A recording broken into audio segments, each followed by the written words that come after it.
Hello बच्चों, mission ज्ञान से मैं ज्योति जवाहर राजस्थान सरकार और वेदांता के CSR इनिशिएटिव ई कक्षा में आपका स्वागत करती हूँ।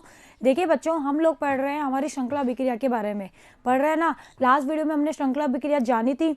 आज हम श्रृंखला अभिक्रिया में हम पढ़ेंगे परमाणु भट्टी के बारे में। ओके, तो हेडिंग लगाइए नियंत्रित और अनियंत्रित श्रृंखला अभिक्रिया। अनियंत्रित परमाणु बॉम्ब का एग्जाम्पल होती है जो हम यहाँ नहीं पढ़ेंगे, और नियंत्रित में हम पढ़ेंगे परमाणु भट्टी के बारे में। तो देखो, श्रृंखला जो अभिक्रिया होती है वो दो प्रकार की होती है, नियंत्रित और अनियंत्रित। नियंत्रित क्या होती है? ऐसी श्रृंखला अभिक्रिया जिसको हम नियंत्रित कर सकते हैं, मतलब जो हमारे हाथ में है कि हाँ हम उसको नियंत्रित कर सकते हैं, उसे कहते हैं नियंत्रित श्रृंखला अभिक्रिया। इस अभिक्रिया में प्रति सेकंड मुक्त होने वाली ऊर्जा सदैव विस्फोट की सीमा से कम होती है। मतलब इस अभिक्रिया जो हमारी नियंत्रित जो श्रृंखला अभिक्रिया है उसमें प्रति सेकंड जो ऊर्जा निकलती है ना, वो हमारी विस्फोट ना हो उस ऊर्जा उस सीमा से कम होती है। इस अभिक्रिया का विद्युत ऊर्जा उत्पाद में प्रयोग किया जाता है, और हमारी जो परमाणु भट्टी है वो हमारे इसी हम नियंत्रित श्रृंखला अभिक्रिया का ही एग्जाम्पल है। इस अभिक्रिया में औसतन एक न्यूट्रॉन अभिक्रिया को आगे बढ़ाता है। मतलब नियंत्रित जो श्रृंखला अभिक्रिया होती है उसमें कम से कम एक न्यूट्रॉन जो होता है वो हमारी श्रृंखला अभिक्रिया को आगे बढ़ाता रहता है। यह अभिक्रिया समान वेग से आगे बढ़ती है। इसमें नाभिक का जो द्रव्यमान होता है वो क्रांतिक द्रव्यमान के बराबर होता है, और के बराबर क्या होता है? 1। क्रांतिक द्रव्यमान और के बराबर 1, ये सारी चीज़ें हम लोग लास्ट वीडियो में अच्छे से पढ़ चुके हैं। जिन बच्चों ने वो वीडियो नहीं देखा है, इस वीडियो से पहले आप उस वीडियो को जरूर देखिए, क्योंकि अगर वो वीडियो आपको समझ में आ गई तो ही आपको आज की वीडियो समझ में आएगी। क्योंकि आज जो हम पढ़ने वाले हैं उसका लगभग 60 to 70% पार्ट हम लास्ट वीडियो में पढ़ के आ चुके हैं। ओके बच्चों, तो हम अपना टाइम वेस्ट ना करते हुए उन चीज़ों को दोबारा रिपीट नहीं करेंगे, इसलिए आप वो वीडियो जरूर देखिए। यह अभिक्रिया परमाणु भट्टी का मूल आधार है। तो इसका एग्जाम्पल क्या है? मेरी परमाणु भट्टी, जिसके बारे में आप लोगों ने बहुत सुना होगा। परमाणु भट्टी न्यूक्लियर रिएक्टर क्या होती है? ऐसा यंत्र जिसकी सहायता से भारी तत्वों वाले नाभिकों का विखंडन किया जाता है तथा विखंडन से जो ऊर्जा प्राप्त होती है ना, उसका उपयोग विद्युत ऊर्जा के उत्पादन में किया जाता है, हमारी परमाणु भट्टी कहलाती है। मतलब परमाणु जो भट्टी है वो एक ऐसा यंत्र है जिसमें हम नाभिक के विखंडन के द्वारा ऊर्जा प्राप्त करते हैं, और उस ऊर्जा का उपयोग हम किस में लेते हैं? विद्युत ऊर्जा के उत्पादन के रूप में। तो हमारी क्या कहलाती है? वो परमाणु भट्टी कहलाती है। अब देखो, परमाणु जो भट्टी होती है उसमें निम्न भाग होते हैं, और ये सारे के सारे भाग हम लास्ट वीडियो में पढ़ के आ चुके हैं। पहला क्या? विखंडनीय पदार्थ और ईंधन। मतलब जो परमाणु भट्टी जो मिलकर बनी होती है ना, उसमें क्या क्या चीजें होती है पहले हम ये जानते हैं। सबसे पहले बात करते हैं विखंडनीय पदार्थ और ईंधन। विखंडनीय जो पदार्थ है उसके रूप में हम यूरेनियम 92 235 को ले सकते हैं, को छड़ों के रूप में एल्यूमिनियम के पात्रों में बंद करके ग्रेफाइट या भारी जल के बीच रखा जाता है। मतलब जो पदार्थ जो हम ले रहे हैं ना, जिसका हमें विखंडन करना है न्यूट्रॉनों की बौछार करवा के, तो उस विखंडनीय पदार्थ या ईंधन के रूप में हम यूरेनियम 92 235 को लेते हैं। और इस यूरेनियम 92 जो 235 है ना, उसको हम लोग एल्यूमिनियम के पात्रों में बंद करके रखते हैं। एल्यूमिनियम का एक पात्र होता है जिसमें हम इसको बंद करके ग्रेफाइट या भारी जल के बीच में हम रखते हैं। अभी ग्रेफाइट या भारी जल के बीच में ही हमने क्यों रखा? अगर लास्ट का वीडियो आप लोगों ने देखा है तो आपको समझ में आ गया होगा कि हमने ऐसा क्यों किया। चलिए, छड़ों के बीच कुछ दूरी रखी जाती है। अब हमने छड़ों के बीच में कुछ दूरी भी रखी, ऐसा क्यों? ये भी लास्ट के वीडियो से ही आपको समझ में आएगा। जिससे विखंडन से प्राप्त न्यूट्रॉन ग्रेफाइट या D2O में से होकर दूसरी छड़ तक पहुंचते हैं, ताकि ये अवशोषित ना हो, इसलिए इनके बीच में एक लिमिटेड दूरी हम रखते हैं। ये लास्ट वीडियो में मैंने आपको समझाया था ना। और भारी जल या ग्रेफाइट का जो यूज़ है वो हम मंदक के रूप में करते हैं। ठीक है, जो न्यूट्रॉन्स होते हैं वो हमें बहुत अधिक वेग के प्राप्त होते हैं, जबकि हमें यूरेनियम 92 235 के लिए तीव्रगामी नहीं मंद गति वाले न्यूट्रॉन चाहिए होते हैं। तो इनके वेग को कम करने के लिए हम मंदक का यूज़ करते हैं, और मंदक के रूप में हम क्या यूज़ करते हैं? भारी पानी या फिर ग्रेफाइट। और छड़ों के बीच में हम दूरी रखते हैं, क्योंकि जो न्यूट्रॉन होते हैं वो अवशोषित हो सकते हैं ना। 1 से 100 मेगा इलेक्ट्रॉन वोल्ट वाले जो न्यूट्रॉन होते हैं उनको यूरेनियम अवशोषित कर सकता है। तो ये अवशोषित ना हो, क्योंकि अगर न्यूट्रॉन अवशोषित हो गए तो हमारी अभिक्रिया कैसे आगे बढ़ेगी? इसके लिए इनके बीच में एक लिमिटेड दूरी हम रखते हैं। चलिए बात करते हैं मंदक या मॉडरेटर। विखंडन से जो प्राप्त न्यूट्रॉन होते हैं वो तीव्र गति वाले होते हैं, बताया था ना मैंने। और इन तीव्र गति वाले जो न्यूट्रॉन है उनको अवशोषण से पूर्व ही कम कर देते हैं। ठीक है, इन न्यूट्रॉन की जो गति है इनको हम अवशोषण से पूर्व क्या कर देते हैं? कम कर देते हैं। इसके लिए हम ग्रेफाइट या D2O का उपयोग करते हैं, जो अपने परमाणुओं से टक्कर करके न्यूट्रॉन के वेग को क्या कर देगा? कम कर देगा। कि भाई जब तीव्रगामी न्यूट्रॉन इनसे टकराएंगे तो इनका वेग क्या हो जाएगा? कम हो जाएगा। और यूरेनियम 92 जो 235 है उसके द्वारा इनको ग्रहण करने की जो प्रायिकता है वो भी क्या हो जाएगी, बढ़ जाएगी। तो आपसे एग्जाम में ये छोटे छोटे क्वेश्चन पूछे जा सकते हैं। बताइए मंदक के रूप में हम क्या यूज़ करते हैं, हमने मंदक क्यों यूज़ किया, ठीक है, इस तरह के क्वेश्चन बनते हैं। तो आपको अगर सब कुछ अच्छे से आता होगा तो किसी भी तरह का कैसा भी क्वेश्चन यहाँ से बने आप उसका आंसर दे सकते हैं। देखो ये चैप्टर, इसका जो 70% पार्ट है ना वो थियोरटिकल है और 30% जो पार्ट है वो इसका मैथमेटिकल है। तो थ्योरी जो याद रखने की है वो तो आपको याद करनी ही पड़ेगी, उसमें तो अपन भी कुछ नहीं कर सकते। ओके चलिए अब बात करते हैं नियंत्रक छड़े। हम इसमें कंट्रोल रोड्स यूज करते हैं, इन्हें हम कहते हैं नियंत्रक छड़े। नाम से समझ में आ रहा होगा कि भाई नियंत्रित कर रही है ये। तो देखो परमाणु जो भट्टी है उसमें विखंडन की जो गति होती है ना, हमारी जो परमाणु जो भट्टी है उसमें विखंडन की जो गति है ना उसको नियंत्रित करने के लिए हम नियंत्रक छड़े यूज करते हैं। और इन छड़ों के रूप में हम कैडमियम की छड़ों का यूज करते हैं। किसका यूज करते हैं, कैडमियम की छड़ों का, क्योंकि जो कैडमियम होता है ना वो न्यूट्रॉन का अच्छा अवशोषक है, मतलब ये न्यूट्रॉनों को अवशोषित कर सकता है। तो अगर हमारी जो ये विखंडन की जो अभिक्रिया वो मान लो एकदम में से इसका वेग बहुत बढ़ गया, ठीक है, एकदम से इसका वेग बहुत बढ़ गया तो हम नियंत्रित नहीं कर पाएंगे। तो मान लो अगर हमने कैडमियम की छड़ें वहां नहीं रखी होती तो हम उस अभिक्रिया को नियंत्रित कर पाते क्या, नहीं, और विस्फोट हो जाएगा ना भाई, एकदम में से वेग बढ़ता रहेगा तो विस्फोट तो होना ही है। तो उसको रोकने से बचाने के लिए हम लोग कैडमियम की छड़ों यानी कि नियंत्रक छड़ों का यूज़ करते हैं। ये नियंत्रक जो छड़ें है वो हमारे न्यूट्रॉन जो है उनका अवशोषण कर लेती है।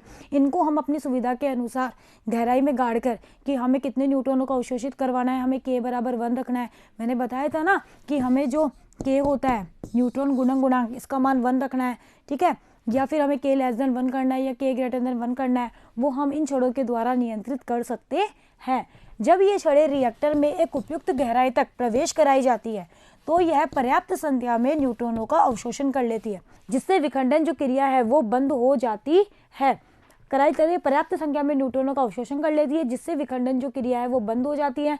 जब इन छड़ों को धीरे धीरे बाहर निकाला जाता है तो यह क्रिया पुनः प्रारंभ हो जाती है।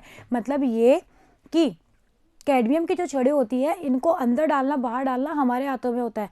अगर आपने इनको एक लिमिटेड गहराई तक डाल दिया तो ये न्यूट्रॉनों का अवशोषण कर लेगी, ठीक है। उस कंडीशन में क्या होगा, K जो है वो मेरा लेस देन 1 हो जाएगा, ठीक है, धीरे धीरे 1 हो जाएगा। और एक कंडीशन ऐसी आएगी, हमने पढ़ा था कि हमारी अभिक्रिया बंद हो जाएगी। तो अगर हमें अभिक्रिया को बंद करवाना है तो हम इतनी लिमिटेड गहराई तक इसको डालेंगे। और अगर हमें अभिक्रिया को चालू करना है तो हमें क्या करना है, K = 1, कि हमारी अभिक्रिया समान वेग से और समान दर से आगे बढ़ती रहे। तो उसके लिए K बराबर 1 होना चाहिए। तो इनको हम एक लिमिटेड जो गहराई है उससे ऊपर उठाएंगे तो हमारी अभिक्रिया क्या हो जाएगी, चालू हो जाएगी। और अगर हमें बहुत ज़्यादा करना है तो हम इनको और बाहर निकाल लेंगे तो K ग्रेटर देन क्या हो जाएगा, 1 हो जाएगा। शुरुआत हम K ग्रेटर देन 1 से ही करते हैं, फिर इनको K बराबर 1 तक लाते हैं। और अगर हमें अभिक्रिया को 1 करना है तो K लेस देन 1। तो ये सारा काम कौन करेगी, हमारी कैडमियम की छड़ें, जो जितनी गहराई तक हम डालेंगे उस अकॉर्डिंग ये काम करेगी। तो आपको समझ में आया। चलिए अब ये सब क्या है ये हम लास्ट वीडियो में अच्छे से पढ़ चुके हैं। श्रृंखला अभिक्रिया की दर को नियंत्रित किया जा सकता है, मतलब हम हमारी अभिक्रिया जो है उसकी दर को नियंत्रित कर सकते हैं। क्योंकि मैंने बताया अगर हमारा K ग्रेटर देन 1 ही रहा, मान लो शुरू में तो K ग्रेटर देन 1 हम करते ही हैं, लेकिन अगर ये करता ही रहा तो वेग बढ़ता रहेगा और अचानक से विस्फोट हो जाएगा ना। हमें विस्फोट थोड़ी चाहिए, हमें तो इसको नियंत्रित करना है। तो नियंत्रित करने के लिए हम इसको कहाँ तक लाएंगे, अब यहाँ से यहाँ तक। और अगर हमें अभिक्रिया को बंद करना है तो K लेस देन 1 कर देंगे। तो ये सारा काम कौन कर रही है, हमारी कैडमियम की नियंत्रित छड़ें। ओके बच्चों, चलिए अब बात करते हैं शीतलक यानी कि कूलेंट। अब इसका क्यों यूज किया, नाभिकीय विखंडन के समय अत्यधिक ऊर्जा, बहुत सारी ऊर्जा प्राप्त होती है। ऊर्जा है तो ऊष्मा के रूप में प्राप्त होती है, ऊष्मा के रूप में तो निकलती है ऊर्जा। इस ऊष्मा को हटाने के लिए, मतलब ये जो ऊष्मा है यहाँ से बहुत सारी ऊष्मा में प्राप्त होती है। हम लास्ट वीडियो में देख भी चुके हैं कि 1 kg यूरेनियम के विखंडन से लगभग 200 मेगा इलेक्ट्रॉन वोल्ट ऊर्जा मिलती है ना। तो यह जो ऊर्जा है इस ऊष्मा को यहाँ से हटाने के लिए हम रिएक्टर में वायु, जल, कार्बन डाइऑक्साइड या नाइट्रोजन आदि प्रवाहित करते हैं। इन पदार्थों को हम शीतलक कहते हैं। क्या कहते हैं, शीतलक यानी कि कूलेंट। प्राप्त ऊष्मा से ऊष्मा विनिमय के द्वारा उच्च दाब पर प्राप्त जो ऊष्मा होती है उससे ऊष्मा विनिमय के द्वारा टरबाइन चलाकर विद्युत ऊर्जा उत्पन्न की जाती है। मतलब हमने इस ऊष्मा का भी अच्छे से यूज कर लिया। ओके, तो हमने शीतलक के रूप में क्या क्या यूज किया, जल, कार्बन डाइऑक्साइड, नाइट्रोजन, वायु, ये सब चीजें हम लोग शीतलक के रूप में यूज करते हैं। और यहाँ से जो ऊष्मा प्राप्त होती है उसको उच्च दाब के ऊपर भाप में बदल दिया जाता है और फिर टरबाइन चला के विद्युत ऊर्जा उत्पन्न करी जाती है। तो ये सारी चीजें छोटी छोटी एग्जाम में पूछी जा सकती है। बताओ शीतलक के रूप में क्या यूज करते हैं, नियंत्रित छड़ों के रूप में क्या यूज करते हैं, मंदक के रूप में क्या यूज करते हैं। तो ये सब आपको पता होने चाहिए और इनका प्रोसेस क्या होता है ये भी आपको पता होना चाहिए। ओके बच्चों, चलिए। और एक होता है परीक्षक। परीक्षक क्या होता है भाई, नाभिक की जो भट्टी है उसमें क्या होता है, चारों ओर हम मोटी मोटी दीवारें बनाते हैं, चारों ओर कंक्रीट की बहुत ही मोटी मोटी दीवारें बनाई जाती है। ऐसा क्यों, क्योंकि नाभिक के विखंडन से प्राप्त रेडियो एक्टिव जो विकिरण, भाई नाभिक के जब विखंडन होता है तो वहां से रेडियो एक्टिव पदार्थ तो प्राप्त होते हैं। रेडियो एक्टिव जो पदार्थ है उनसे रेडियो एक्टिव विकिरण उत्सर्जित होगी, वो बहुत हानिकारक होती है, होती ही नहीं होती, ये तो आपको अच्छे से पता है कि रेडियो एक्टिव जो विकिरण होती है वो बहुत हानिकारक होती है। तो वहाँ जो लेबर काम कर रहे हैं उनको नुकसान होगा नहीं होगा, उनसे विकिरणों से होगा ना। तो उनको बचाने के लिए ही हम लोग परीक्षक यानी कि मोटी मोटी कंक्रीट की बहुत मोटी मोटी दीवारें बनाई जाती है जो रेडियो एक्टिव विकिरणों से रिएक्टर के समीप कार्य करने वाले व्यक्तियों की सुरक्षा करती है। भाई हमारे लेबर भी तो सुरक्षित रहनी चाहिए ना, इसलिए। ओके बच्चों, चलिए अब हम इसकी बनावट पे आते हैं। बनावट ऐसी होती है जैसे आपको डायग्राम में नजर आ रही है। हम सिर्फ इसकी इंपॉर्टेंट बनावट के बारे में बात करते हैं। देखो ये जो निकली है ये तो है नियंत्रित छड़ें यानी कि कैडमियम की छड़ें। किसकी छड़ें, कैडमियम की, जिनको हम एक निश्चित गहराई तक डाल करके अभिक्रिया को बंद कर सकते हैं, एक थोड़ा सा ऊपर उठा के अभिक्रिया को चालू कर सकते हैं। ठीक है, ये हमारे हाथों में है जो अभी अभी हमने पढ़ा। फिर ये जो बीच में है ना ये ग्रेफाइट है यानी कि मंदक भरा हुआ है। ये जो बीच में आपको नजर आ रहा है ना ये मंदक भरा हुआ है जो हमारे न्यूट्रॉनों के वेग को क्या करेगा, कम करेगा। और ये जो है ये मेरी यूरेनियम की छड़ें हैं, ये मेरी क्या है, यूरेनियम की छड़ें हैं। तो हमने सिर्फ इसकी मोटी मोटी बनावट देखी है, हम इसकी ज़्यादा डिटेल में नहीं जाएंगे। तो परमाणु जो भट्टी है उसमें ग्रेफाइट की ईंटों से बनाया गया एक ब्लॉक होता है। ग्रेफाइट की ईंटों का यूज करके एक ब्लॉक बनाया गया है जिसमें निश्चित स्थानों पर साधारण यूरेनियम की छड़ें व्यवस्थित रहती है। इनको निश्चित स्थानों पर ही रखा जाता है। ओके, ये निश्चित स्थानों, पूरे ब्लॉक में निश्चित स्थानों पर कैडमियम या बोरोन स्टील की छड़ें लगी रहती है जो विखंडन की गति को नियंत्रित करती है। या तो कैडमियम या फिर बोरोन, दोनों को हम यूज कर सकते हैं। ये लगी हुई है ना, ये सारी की सारी कैडमियम या बोरोन की नियंत्रित छड़ें हैं जो हमारी अभिक्रिया जो है उसको नियंत्रित करती है। इनके उपयोग में किसी दुर्घटना को रोका जा सकता है। भाई अगर हमारी श्रृंखला अभिक्रिया का वेग बहुत ज़्यादा हो गया तो हम लोग इन छड़ों को बिल्कुल अंदर डाल देंगे जिससे हमारी अभिक्रिया बंद हो जाएगी। ठीक है, अभिक्रिया बहुत धीरे होने लगी तो हम के बराबर पोजीशन के लिए इनको थोड़ा ऊपर उठा लेंगे। और अभिक्रिया मान लो कि हमें वेग को थोड़ा और बढ़ाना है तो थोड़ा सा और ऊपर उठा लेंगे। भाई के को 1 करना है, बराबर करना है या लेस देन करना है, वो सारा का सारा काम कौन करेगी, हमारी कैडमियम या फिर बोरोन की छड़ें। ओके, ग्रेफाइट जो होता है वो मंदक के रूप में उपयोग किया जाता है। भट्टी के चारों ओर लगभग 2 मीटर मोटी कंक्रीट की दीवार बनाई जाती है जो हानिकारक विकिरणों से हमारी जो लेबर होती है उसकी सुरक्षा करती है। आया आपको समझ में। और यूरेनियम की जो छड़ें है वो केवल निश्चित स्थानों पर ही रखी जाती है, ऐसे नहीं कि सारी भट्टी में रखेंगे, नहीं, निश्चित स्थान होते हैं इनके, वहां रखी जाती है। ओके, चलिए अब इसकी वर्किंग प्रोसेस पे आता है कि इसका वर्किंग प्रोसेस क्या होता है। वैसे मैंने आपको समझा दिया। भट्टी में श्रृंखला अभिक्रिया प्रारंभ करने के लिए कैडमियम की छड़ों को पहले हमने बाहर खींच लिया। जैसे ही हमने कैडमियम की छड़ों को बाहर खींच लिया तो भट्टी जो है उसमें उपस्थित जो कुछ न्यूट्रॉन है वो यूरेनियम का विखंडन क्या कर देंगे, प्रारंभ कर देंगे। इस विखंडन से तीव्रगामी न्यूट्रॉन प्राप्त होंगे।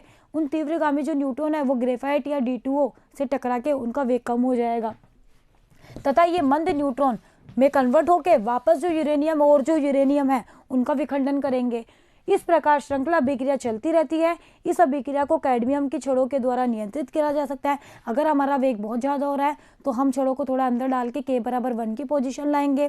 ठीक है, हमें अभिक्रिया को बंद करना है तो हम और अंदर डाल देंगे और के लेस देन 1 हो जाएगा। ठीक है, तो हमें अभिक्रिया जो है उसको अगर हमें समान वेग और समान दर से चलाना है तो हम के बराबर 1 की पोजीशन लाते हैं। इसके लिए निकाय का जो आकार है वो क्रांतिक आकार के अनुरूप होना चाहिए। और निकाय का जो आकार है वो कैसा होना चाहिए, क्रांतिक आकार यानी कि क्रांतिक द्रव्यमान का। ये भी हम लोग लास्ट वीडियो में पढ़ चुके हैं ना। तो जिन बच्चों ने वो वीडियो नहीं देखा है आपका आज का वीडियो बिल्कुल भी समझ में नहीं आएगा। ओके बच्चों, चलिए, तो आपको ये चीज़ समझ में आई, ये सारा का सारा प्रोसेस हम पढ़ चुके हैं। आप एक बार और बुक से पढ़ना और देन इसके अच्छे से नोट्स प्रिपेयर करना, क्योंकि बहुत ही इंपॉर्टेंट टॉपिक है, एग्जाम में पूछा जा सकता है। परमाणु भट्टी बड़े क्वेश्चन में तो ज़्यादातर इसी का ही चांस है। अब देखिए बच्चों, हमने जो अभी अभी परमाणु भट्टी पढ़ी, यानी कि जो न्यूक्लियर रिएक्टर पढ़ा, उसका यूज़ क्या है, आखिर हमने ये बनाई ही क्यों, तो आप लोगों को समझ में आ गया होगा ना अब तक तो कि हमने इसको क्यों बनाया। हमने इसको बनाया कि इससे जो हमें एनर्जी प्राप्त होती है, इससे बहुत ज़्यादा एनर्जी प्राप्त होती है, तो इसी एनर्जी का हम लोग क्या करते हैं, विद्युत ऊर्जा उत्पादन में यूज़ करते हैं। क्योंकि आपको पता है कि ऊर्जा को एक रूप से दूसरे रूप में स्थानांतरित किया जा सकता है ना। तो इसलिए रिएक्टर का जो यूज है वो विद्युत ऊर्जा प्राप्त करने में तथा में शोध कार्य के लिए न्यूट्रॉन पुंज प्राप्त करने, और हमारे जो शोध एक्सपेरिमेंट होते हैं उनके लिए हमें अगर न्यूट्रॉन पुंज प्राप्त करना है तो उसके लिए, या फिर रेडियो समस्थानिक जो होते हैं उनको उत्पन्न करने के लिए, कि भाई यूरेनियम का जब विखंडन करवाया तो हमें 2 रेडियोएक्टिव तत्व प्राप्त हुए ना, तो रेडियो समस्थानिक प्राप्त करने के लिए हम इसका यूज़ कर सकते हैं। और रावत भाटा, राजस्थान में तो न्यूक्लियर रिएक्टर कहाँ पे है, रावत भाटा में है ना, और मद्रास के कालपक्कम में हमारी न्यूक्लियर रिएक्टर स्थापित है। तो ये आपको ध्यान रखना है, राजस्थान में रावत भाटा और मद्रास में कालपक्कम में हमारी न्यूक्लियर रिएक्टर बनाई गई है, जहाँ से जो एनर्जी प्राप्त होती है उसका जो यूज़ है वो हम लोग विद्युत ऊर्जा उत्पादन में करते हैं। ओके बच्चों, तो ये थी हमारी परमाणु भट्टी जो नियंत्रित श्रृंखला अभिक्रिया पर बेस थी। बताओ ये नियंत्रित थी या नहीं थी? थी ना, कि भाई हमने जो कैडमियम की छड़ी यूज़ करी थी उसके थ्रू हम इस अभिक्रिया को नियंत्रित कर पा रहे थे। हमें वेग ज़्यादा करना था या हमें वेग समान करना था या हमें वेग कम करना था, तो हम इसको नियंत्रित कर पा रहे थे ना, इसलिए ये हमारी नियंत्रित श्रृंखला अभिक्रिया का एग्जाम्पल थी। अब बात करते हैं अनियंत्रित श्रृंखला अभिक्रिया, जिसके बारे में हम ज़्यादा नहीं पढ़ेंगे, हल्का फुल्का जानेंगे। इसके ऊपर बेस्ड जो एग्जाम्पल वो परमाणु बॉम्ब है, जो हमारे सिलेबस में नहीं है। ऐसी श्रृंखला अभिक्रिया जिसको नियंत्रित नहीं किया जा सकता है। आप अगर एक बार अभिक्रिया शुरू हो गई तो अब आपके बस के बाहर है, आप उसको नियंत्रित नहीं कर सकते हो, उसे कहते हैं अनियंत्रित श्रृंखला अभिक्रिया। और इस अभिक्रिया में क्रांतिक जो द्रव्यमान है उससे अधिक द्रव्यमान वाले यूरेनियम पिंडों का विखंडन होता है। मतलब इस अभिक्रिया में क्रांतिक जो द्रव्यमान है उससे अधिक द्रव्यमान वाले जो यूरेनियम परमाणु होते हैं उनका विखंडन होता है। इसमें औसतन 2.5 न्यूट्रॉन अभिक्रिया को आगे बढ़ाता है। इसमें वहाँ तो हमें लगभग 1 की जरूरत पड़ती है, 1, ठीक है, लेकिन यहाँ पर लगभग 2.5 जो इलेक्ट्रॉन है ना वो हमारी अभिक्रिया को आगे बढ़ाते हैं। ठीक है, इस अभिक्रिया को अनियंत्रित रूप से बढ़ते हुए वेग के साथ प्रगति करती है। इसलिए इस अभिक्रिया में के क्या होता है, हमेशा ग्रेटर देन 1 ही होता है। और के ग्रेटर देन 1 होता है तो अभिक्रिया का वेग लगातार बढ़ता रहेगा और एक बार में क्या होगा, विस्फोट हो जाएगा। तभी तो परमाणु बॉम्ब इसी के ऊपर बेस बना है। इस अभिक्रिया से प्राप्त ऊष्मा इतनी अधिक होती है कि यह एक प्रचंड विस्फोट का कार्य करती है, जिसका एग्जाम्पल है परमाणु बॉम्ब। और इस परमाणु बॉम्ब कितना हानिकारक ये है, इसका एग्जाम्पल तो आप लोग आज तक सुनते आ रहे हो कि जापान के हिरोशिमा और नागासाकी में जब एटम बॉम्ब डाला गया था तो आज भी वहाँ पर विकृत लोग उत्पन्न हो रहे हैं। कितने सालों पहले की बात है और आज तक वहाँ पर इसके दुष्परिणाम देखने को मिल रहे हैं। तो कितना डेंजर है ये, है ना। तो ये है हमारी परमाणु बम। ओके बच्चों, तो आज हमने क्या पढ़ा, हमने नियंत्रित और अनियंत्रित श्रृंखला अभिक्रिया के बारे में जाना। मेन पार्ट हमारा था परमाणु भट्टी, जिसके बारे में हम लोगों ने अच्छे से पढ़ा। आप लोग इस टॉपिक को अच्छे से क्लियर करिएगा, क्योंकि एग्जाम में बड़े क्वेश्चन की दृष्टि से हमारा ये जो टॉपिक है ये बहुत ही इंपॉर्टेंट है।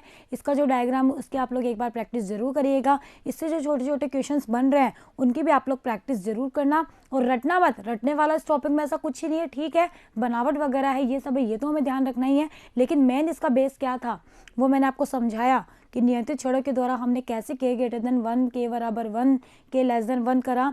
ठीक है, तो आप लोग इस टॉपिक को एक बार बुक से पढ़ना और देन इसके अच्छे से नोट्स प्रिपेयर करना। तो आज के लिए इतना ही बच्चों, बने रहिएगा मेरे साथ, मिलते हैं नेक्स्ट वीडियो में। Thank you.